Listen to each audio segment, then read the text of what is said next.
Madame la vice-présidente Sylvie Robert pour le groupe socialiste, écologiste et républicain. Vous avez la parole, madame la présidente.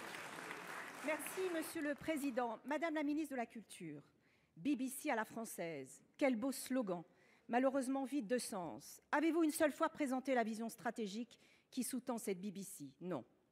Avez-vous une seule fois justifié la pertinence de cette fusion au-delà de votre autre slogan, se réunir pour être plus fort? Non plus. Avez-vous une seule fois dissipé les doutes et les craintes que fait peser ce texte sur l'indépendance et le pluralisme de l'information? Toujours pas. Avez-vous également clarifié le futur financement de l'audiovisuel public qui aurait été le préalable indispensable à votre réforme? Absolument pas.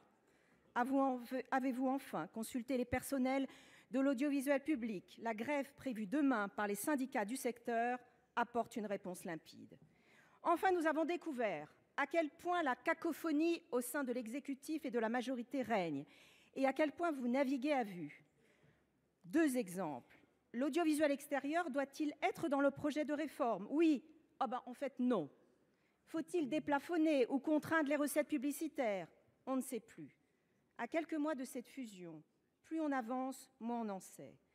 Alors, madame la ministre, si vous souhaitez réellement protéger l'audiovisuel public, comme vous le dites, ne passez pas en force. Reconnaissez que votre projet n'est pas mûr. Êtes-vous prête à y renoncer? Pour vous répondre, la parole est à madame la ministre de la Culture, madame Rachida Dati. Vous avez la parole, madame la ministre. Merci, monsieur le président. Mesdames et messieurs les députés, les sénateurs, madame la présidente Robert. Alors, vous dites, c'est inconnu, ça vient. Elle n'est pas tombée du ciel, cette réforme. Ça fait plus de 10 ans qu'elle est connue. Ça fait plus de 10 ans que cette réforme est connue. Puisque vous-même, vous en avez débattu ici, puisque un texte, et je souhaite rendre hommage au président Lafont, qui a fait adopter ici même une proposition de loi de laquelle je suis partie. Et je voulais aussi rendre hommage à l'ensemble des sénateurs qui ont travaillé sur l'audiovisuel public depuis très longtemps, que ce soit le sénateur Hugonnet, le sénateur Karoutchi et bien d'autres. Donc ici même, madame la sénatrice, les débats ont eu lieu, les enjeux ont été identifiés. Aujourd'hui, certains ont le sentiment qu'on va revenir à l'ORTF. Est-ce que nous sommes dans le même contexte? Pas du tout. 26 chaînes privées, des groupes privés qui se structurent et s'organisent et qui rassemblent leurs forces face à un audiovisuel public très dispersé, dont les forces sont très dispersées. C'est reconnu dans tous les rapports, y compris dans les études d'impact qui ont eu déjà lieu. Si on reprend l'audiovisuel public, les pratiques ont évolué. Je vais vous donner 2 indicateurs. Les pratiques de consommation de l'ensemble de la population, en particulier les jeunes, puisque l'âge moyen des téléspectateurs de France Télévisions est de 64 ans. Radio France, on est passé de 51 à 57 ans en quelques années. Ça nécessite de revoir l'audiovisuel public parce que nous avons un enjeu d'avenir pour les générations d'avenir avec un paysage médiatique public très fracturé.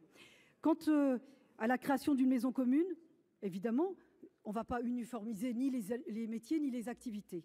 Vous parliez évidemment du financement. Nous allons avoir quelque chose d'assez unique que vous n'avez pas obtenu. Et je rends hommage au président Lafont en ce sens, parce que nous avons réussi à faire avancer cette question, parce que ce sera un mode de financement totalement inédit, nous serons les seuls en Europe à l'avoir. Puisque ce sera évidemment un prélèvement sur recettes, nous serons les seuls en Europe à avoir sanctuarisé ce financement. Pour le reste, la consultation, bien sûr, madame la présidente, j'ai consulté l'ensemble des organisations syndicales, les journalistes et les rédactions. Donc cette réforme, elle est ambitieuse et très attendue par les Français eux-mêmes. Madame la présidente Sylvie Robert. Merci, monsieur le président. Madame la ministre, ce que nous avons voté ici, ou pas voté d'ailleurs, ce n'était pas c'était la holding et non la fusion. Mais surtout, je voudrais vous dire, le service public de l'audiovisuel va bien. Il est plébiscité par ses auteurs, ses éditeurs et ses auditeurs. Pourquoi le fragiliser? Pourquoi le déstabiliser? Pourquoi cette précipitation? Comme l'ont dit plusieurs de vos prédécesseurs à ce poste, cette fusion sera, je les cite, inutile, inefficace et surtout, madame la ministre, elle est à contre-courant des urgences d'aujourd'hui. On avait besoin d'une grande réflexion sur l'avenir des médias. C'est là l'urgence.